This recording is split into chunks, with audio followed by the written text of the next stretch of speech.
Hello again everyone and welcome back to Reddit Aliens. I am John and as always, thank you so much for being here. Interesting topic? Let's do it. Police officers of Reddit. What's something that innocent people do that make them seem suspicious? Please remember to like, share, and subscribe. I've been a cop long enough that I don't try to guess at people's behavior anymore. People get nervous and act weird around cops. My wife cried the last time she got pulled over. Retired police here from UK. Innocent people seem to confess everything, even when not a crime, as they're so desperate not to be in trouble. Example, knocking on doors for information. Guy answers door and immediately started to confess his tires are a little bald, and he has some dodgy cigarettes, and he did accidents drop some litter. Like, dude, chill out, it's fine. I was a fire investigator for a while. It was talking a lot. Now some people just talk a lot when they get nervous, and that's easy to tell. Like those people aren't actually talking about anything, they're just saying words at you. The suspicious ones are the ones who are clearly trying to talk to you directly to where they've set up their diversion, but can't just stop talking about it, and adding more and more and more details, to the point where they've remembered too much about what happened. I was a cop for less than a year, and I'll try to answer this. It's being hostile for no obvious reason. From the temperature in this thread, and the other commenters, this won't go over very well because F cops, there's no law that says I have to talk to you. I know my rights, and so on. Whatever, fair enough. But the answer to the question, what do innocent people do that make them seem suspicious, is exactly this shit. Normally, people who aren't hiding criminal activity treat cops with some arm's-length politeness and basic civility. They don't want to talk to a cop, but they aren't outright hostile, and they'll answer some questions to get the interaction over with as quickly as possible. People who went the top with hostility for no apparent reason get my attention. I was a police officer for 25 years, and it's hard to answer this question. Reactions to the presence of a police officer varies by the person, whether innocent or guilty. It was common for most people to appear nervous and watch me, without trying to be obvious they were doing so. This was especially entertaining in traffic. However, some drivers would keep their heads fixed straight ahead and appeared as stiff as a statue when stopped at a red light. I imagined them thinking that if they did not look at me, I would not notice them. I would sometimes turn my head and make it obvious I was looking directly at them. If they finally gave in and turned their head to look at me, I would smile. I tried to smile a lot to put people at ease. Be yourself, and if you're nervous, you are like many other innocent people. I'm a retired police officer, and I even get nervous when driving with a police officer behind me. Trying too hard to clarify or frequently altering small details of their accounts.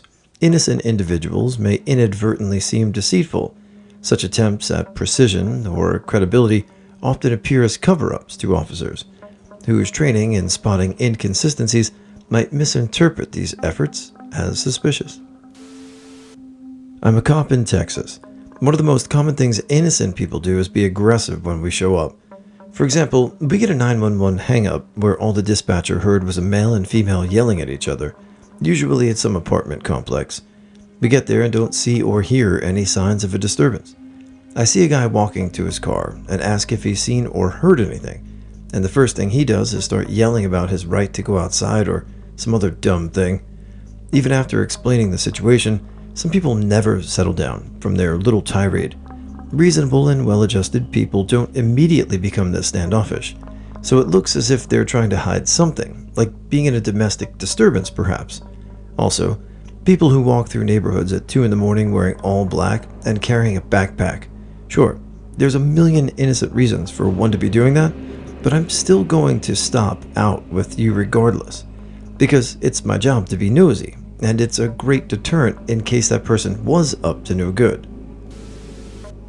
I'm not a cop, but being visually impaired triggers some police. I have some blurry central vision. Covering my face when spotlighted in my front yard at night and being growled at to drop my hand at my trying to explain the light will cause permanent damage to my retinas, and me asking them to point the light at my feet, then becoming aggressive and barking, "No, officer safety," being forced to drop my hand and then my eyes streaming with tears due to pain and being told I'm suspicious for crying because I must be scared.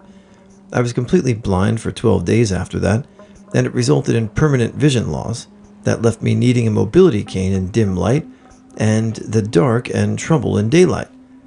I can't handle streetlights, headlights, and some security lights. I was stopped by a cop because of wearing sunglasses at night and using my cane. They had seen me use my phone 3 inches from my face earlier and decided I was faking my disability.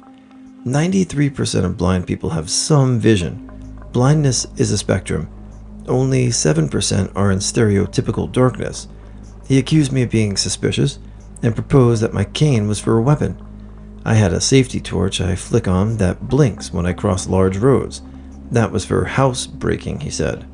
He then ran through a list of my movements, stating a blind person couldn't do that, again, not understanding my disability.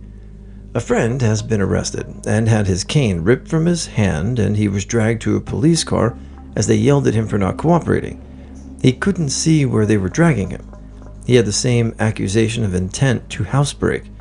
It escalated when he tried to explain his disability. The judge said his treatment was horsenoid and the body cam footage confronting. The judge scolded police for ignoring presented medical records showing he was blind. Case was thrown out. Police held into the cane for months. A cane with its tips aren't cheap. I was told after my complaint that they'd so distantly done disability awareness training. Just 2 weeks ago, I wanted to cross a street, and a car stopped in the middle of the road a short distance from the intersection. It sounded weird, wasn't in the right position, and I got nervous and decided not to cross and wait. I stepped back and crossed my cane to signify I'm not going anywhere, and for 2 minutes, the car revved its engine, and I got scared as shit. Finally, it crawled past. I was able to make out the shape of the police car. I wasn't happy. I had an officer clarify unintentional suspicious activity, if it helps. It was a super hot day, and an officer was just sitting in his car in the hot sun in the parking lot with his window rolled down. I was walking to my car and told him it was pretty hot out and I was heading to Taco Bell. Asked him if he wanted me to grab him a drink or something while I was there. He said no, he was good. So I hopped in my car and started to pull out of the parking lot.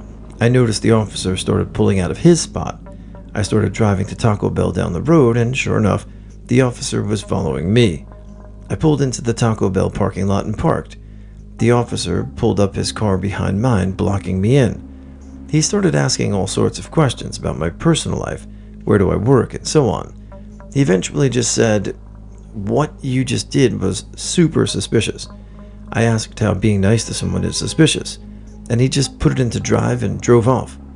I started walking into Taco Bell and noticed he discreetly pulled into a parking lot across the street.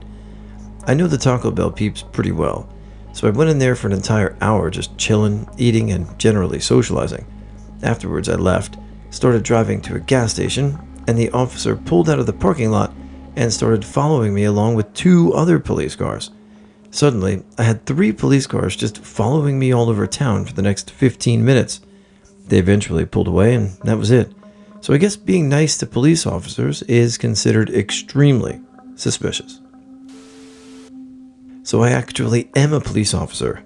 One time I was just driving around, and there was a lone dude walking toward me, and he made it a point to not look at my police car, just looking any direction but. It was like 3 a.m., and he and I were the only ones on the road. Obviously suspicious, because most not guilty people will look and stare at us, so I flip my car around, and dude hoofs it, gets like 20 feet, and slips on the ice. I drive up, and he's someone I knew breaking curfew. Got a free ride to jail. I'm not a cop, but I had a cop tell me once that I was acting nervous. Yeah bro, you pulled me over. I don't want to get a ticket, and I don't trust you or any of your ilk to not start shooting at the slightest provocation. I'm nervous AF. Former law enforcement officer, I can tell you the most helpful thing for you, yet most infuriating to the LEO, is to keep your mouth shut. Just, quit talking. It will be much better for you in the long run. I was never looking to just jam somebody up, but man, people get themselves in so much trouble with their mouth. I was stopped at customs in England by a John Oliver doppelganger who questioned me for 45 minutes about totally innocuous crap because my face got red, and the more intrusive the questions, the redder it got. And the more he pointed it out, the redder it got. I couldn't help it. Any focus on me causes my face to flush. But this guy thought he caught me doing something squirrely. I'm a male CSA victim, and although it's 30 years ago since the abuse, I can't shake the hypervigilance. So I check my area for safety and escape routes, as my abuser was a teacher who would abuse me at school, but sometimes he'd pick me up on my way home to help me with school-related chores. I had a dysfunctional and violent home. He had me terrified he'd phone home and get me in trouble. I was beaten every weekday, but if my teacher manipulated my parents, there's a chance they'd have beaten me to death, not exaggerating. Because I watch everyone and everything, I used to look for defensive weapons also. I look sus AF. I can understand them spotting me. I just wish they had more empathy or patience when I disclose. I feel like only their PTSD matters, and the citizens' trauma is all bullshit. And it's hard to imagine getting justice for abuse when you're treated like shit when you tell a cop it's the way you look cautious. I've wondered if veterans have a similar experience or if they carry themselves differently. When innocent people readily agree to searches and demonstrate innocence, it paradoxically can arouse suspicion among officers. This eagerness might be interpreted as an attempt to seem overly cooperative, potentially concealing something, thus inadvertently casting doubt on their innocence. I like these paradoxical examples because you could do everything right, and that makes you seem more guilty. And if you do something wrong, you're clearly guilty. So what do you do? Listen, I support law enforcement. I think they're great cops, and I think there are some that could probably use some extra training here and there. But, one thing that we all know is that when a cop pulls up onto the highway, everyone bottoms out, and it just causes a lot of traffic. So just keep it at a rush hour. Respectfully. Cop of 5.5 years. Not giving us the full story because you're embarrassed. Trust me, we've heard a million things in our careers that are far worse. If you're a victim, the more honest you are about what happened, the more we can help you. If you're vague, we might not be able to apply the specific state statute to a crime might fit your situation. I once sat in on a criminal trial of a guy who was arrested with 2 others on gun and drug charges. The cop who pulled him over took the stand. He was being asked about the reason he pulled him over for the traffic stop that led to the cops finding the drugs and the gun. If I recall correctly, they had expired plates or something like that, but the cop obviously couldn't see that in the speed trap. So the attorney asked why he pulled onto the road and started following them in the first place.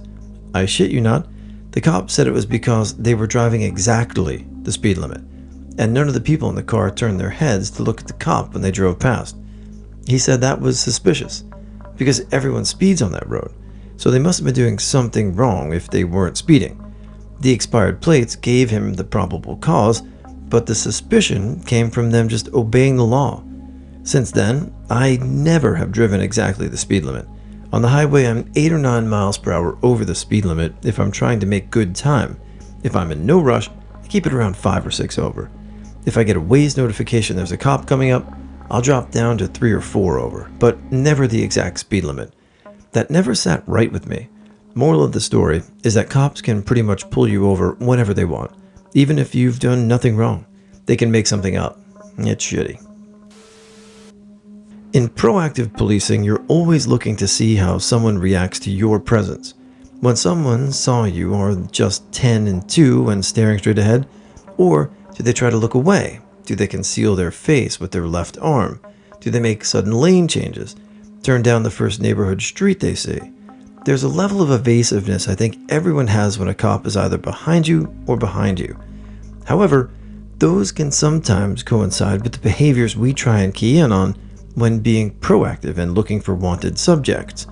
A big one for me is if I'm stopped at a light and you stop a little further back than me on either side. Then, when the light turns green, you wait for me to go first, and then you drive slow to keep me ahead. Normal people will do this too, but it always makes me suspicious. I was coming home from a funeral and got pulled over because I was crying, and I guess not driving very fast because I didn't want to go back to work when I still needed some more time. Cop walked up, bowed up with his gun in his hand, and totally freaked me out. We had a conversation, and I hadn't broken any laws. He just thought it was weird I was driving the speed limit and thought I was casing the houses. He only put the gun away when he headed back to his car. He made me so nervous, I'm sure I gave off all kinds of warning signs, but that drawn gun was over the top.